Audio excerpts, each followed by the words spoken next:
आज हम लोग क्लास 9 का चैप्टर वर्क एनर्जी पावर का एनर्जी टॉपिक के बारे में बात करने वाले हैं। एनर्जी होता क्या है, ठीक है।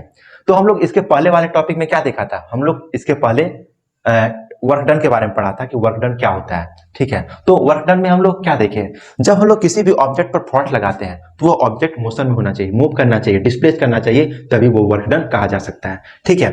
तो हम लोग जब किसी भी ऑब्जेक्ट पर फोर्स लगाते हैं तो हमारे अंदर किस चीज की आवश्यकता पड़ेगी, किस एबिलिटी की आवश्यकता पड़ेगी, किस चीज की आवश्यकता पड़ेगी जिसके कारण हम लोग इस ऑब्जेक्ट पर काम कर पाएंगे, है ना। तो जिस चीज की आवश्यकता पड़ेगी उसी को हम लोग बोलते हैं एनर्जी। मतलब हमारे अंदर एनर्जी की आवश्यकता पड़ेगी, बिना एनर्जी का, बिना ऊर्जा का हम लोग कोई काम नहीं कर सकते हैं। यदि हमारे अंदर ज्यादा एनर्जी होगी तो इस बॉक्स को हम लोग ज्यादा दूर तक धकेल पाएंगे, और यदि कम एनर्जी होगी तो हम इस बॉक्स को ज्यादा दूर तक नहीं धकेल पाएंगे। यानी ज्यादा एनर्जी में उस बॉक्स पर ज्यादा काम कर पाएंगे, कम एनर्जी पर उस बॉक्स पर कम काम कर पाएंगे, ठीक है। तो एनर्जी क्या होता है, एनर्जी वह चीज है जो हम लोग किसी भी ऑब्जेक्ट पर काम करने के लिए जिस एबिलिटी की आवश्यकता पड़ेगी उसी को हम लोग बोलेंगे एनर्जी, ठीक है। तो वही लिखा हुआ है, energy is defined as the capacity of a body to do work, है ना। Greater the energy greater is the capacity to do work. मतलब एनर्जी वह कैपेसिटी है, वह क्षमता होता है जिसके वजह से हम लोग किसी भी ऑब्जेक्ट पर काम कर पाते हैं। किसी भी ऑब्जेक्ट को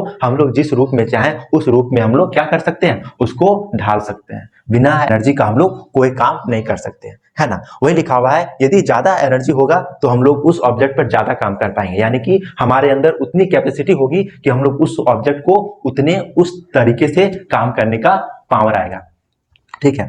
तो वही लिखा हुआ है, it is scalar quantity. Energy क्या है, स्केलर क्वांटिटी होता है एनर्जी का, और एनर्जी का एसआई यूनिट जो होता है वह न्यूटन मीटर होता है, जिसे हम लोग जूल भी बोलते हैं। वर्क का भी हम लोग देखे जूल, यानी कि वर्क और एनर्जी का जो एसआई यूनिट होता है वह सेम होता है, न्यूटन मीटर या तो जूल, ठीक है। अब फॉर्म्स ऑफ एनर्जी देखते हैं कि एनर्जी किस किस रूप में होता है, ठीक है। देखिए, solar energy, nuclear energy, heat energy, sound energy, electrical energy, chemical energy, mechanical energy, ये सब हो गया क्या, ये सब फॉर्म्स ऑफ एनर्जी है, एनर्जी का ही रूप है। तो ये सोलर एनर्जी क्या होता है, सोलर एनर्जी जो हम लोग सूर्य की रोशनी से जो प्राप्त हीट करते हैं, हीट से उसमें क्या होता है, हम लोग सोलर पैनल के माध्यम से हम लोग इलेक्ट्रिसिटी क्रिएट कर सकते हैं। सोलर कुकर, सोलर हीटर जो देखते हैं वह सब क्या है, वो आपका सोलर एनर्जी। न्यूक्लियर एनर्जी के अंतर्गत में क्या आता है, इसमें क्या होता है कि ये फ्यूजन और फ्यूजन के प्रोसेस से इसमें इलेक्ट्रिसिटी हम लोग क्रिएट कर सकते हैं। हीट एनर्जी में क्या होता है, कोई भी ऑब्जेक्ट जो है गर्म से ठंड की ओर क्या होती है, ट्रांसफर होती है, ठीक है।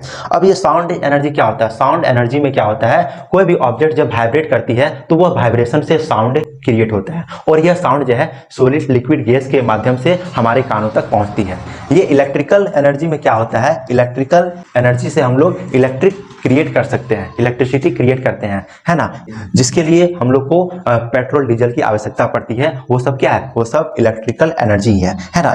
केमिकल एनर्जी में क्या होता है कि यह जो केमिकल सब्सटेंस जो होते हैं बॉन्ड के रूप में होते हैं, जब ये बॉन्ड छोटे छोटे टुकड़ों में टूटते हैं तो इसमें एनर्जी रिलीज होता है। जैसे कि जो हम लोग भोजन करते हैं, भोजन करने के बाद जो हम लोग का जो खाना जो है जब पेट में जाता है तो यह खाना जो है छोटे छोटे मॉलिक्यूल्स में टूट करके हम लोग को एनर्जी प्रदान करते हैं, ठीक। मैकेनिकल एनर्जी में क्या होता है, इसमें पोटेंशियल एनर्जी और काइनेटिक एनर्जी का मिश्रण होता है।